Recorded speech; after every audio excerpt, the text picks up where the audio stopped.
আজ আমি বেলে মাছ ভেজে ভুনা করব টমেটো দিয়ে।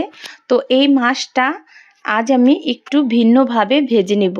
তো মাছটা কিন্তু ভাজার সময় একদম পারফেক্ট হবে।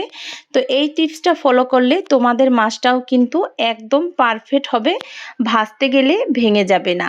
তো আজ আমি এখানে নিয়েছি বেলে মাছ, আর নিয়েছি বেলে মাছ ভাজার জন্য একটু অ্যাড করে দিয়েছি ময়দা, দিয়ে দিয়েছি নুন, এর সাথে একটু হলুদের গুঁড়ো। তো এরপর আমি মাছগুলোকে সুন্দর করে এভাবে মেখে নিয়েছি।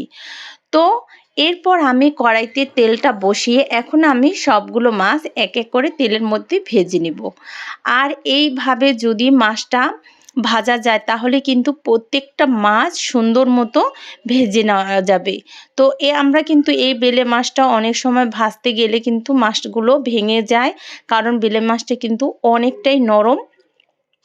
তো এভাবে একটু হঠাৎ বুদ্ধি করে আমি একটু ময়দা মেখে এই মাছটা ভেজে নিয়েছি। আর এই মাছটা কিন্তু পারফেক্ট হয়েছিল ভাজা, মাশাআল্লাহ অনেক সুন্দর হয়েছিল। আর কালারটাও কিন্তু দারুণ আসছে, একটা মাছও কিন্তু ভেঙে যায়নি, প্রত্যেকটা মাছই কিন্তু আস্ত রয়েছে। আর আমি সুন্দর মতো মাছগুলো ভেজে নিয়েছি। আসসালামু আলাইকুম, আমি রুমানা নতুন আরও একটি রেসিপি নিয়ে চলে এসেছি। এরপর আমি প্রত্যেকটা মাছ ভেজে প্লেটে তুলে নিয়েছি। এখন আমি কড়াইতে তেলটা বসিয়ে দিয়ে দিয়েছি পেঁয়াজ কুচি, দিয়ে দিয়েছি গোটা কাঁচা মরিচ। তো এখন আমি পেঁয়াজটাকে একটু ভেজে এখানে অ্যাড করে দিয়েছি আধা চামচ আদা বাটা, রসুন বাটা আধা চামচ, জিরা বাটা আধা চামচ, এখানে আমি পেঁয়াজ বাটা অ্যাড করে দিয়েছি 1 চামচের মতো, দিয়ে দিয়েছি স্বাদ মতন নুনটা অ্যাড করে দিয়েছি। তো এরপর আমি এখানে মরিচের গুঁড়োটা অ্যাড করেছি। এরপর আমি এখানে অ্যাড করে দিয়েছি একটু আধা চামচের মতো ধনিয়ার গুঁড়া। এরপর এখানে আমি 1 চামচের মতো হলুদের গুঁড়া অ্যাড করেছি। তো সবগুলো মশলা আমি এক এক করে অ্যাড করেছি। এরপর আমি মশলাটা কষানোর জন্য এখানে আমি অ্যাড করে দিয়েছি একটু পানি। তো পানিটা দিয়ে আমি মশলাটাকে সুন্দর করে কষিয়ে নেব। আর পরিমাণ মতো যদি মশলাটা তরকারির মধ্যে দেওয়া যায় তাহলে কিন্তু সেই মশলাটা দারুণ একটা কালার আসে, খেতেও কিন্তু ভীষণ মজা হয়।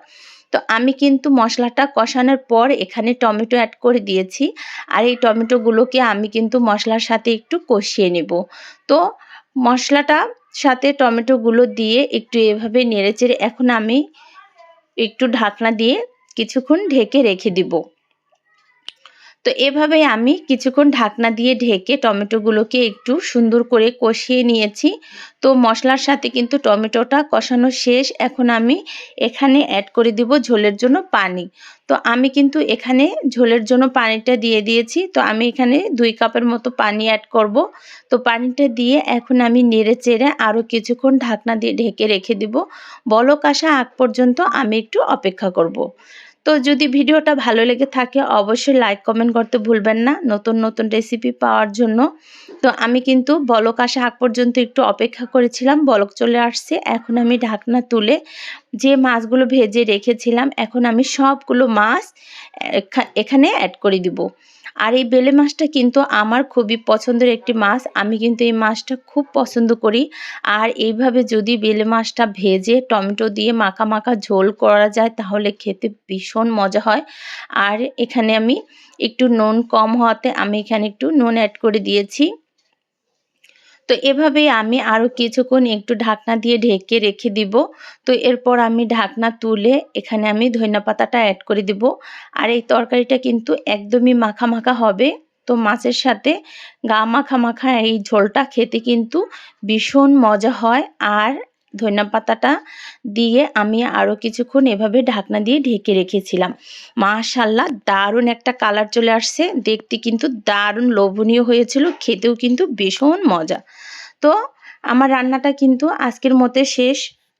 তো আজকে এখানেই আমি শেষ করব। সবাই ভালো থাকবেন, সুস্থ থাকবেন। আল্লাহ হাফেজ।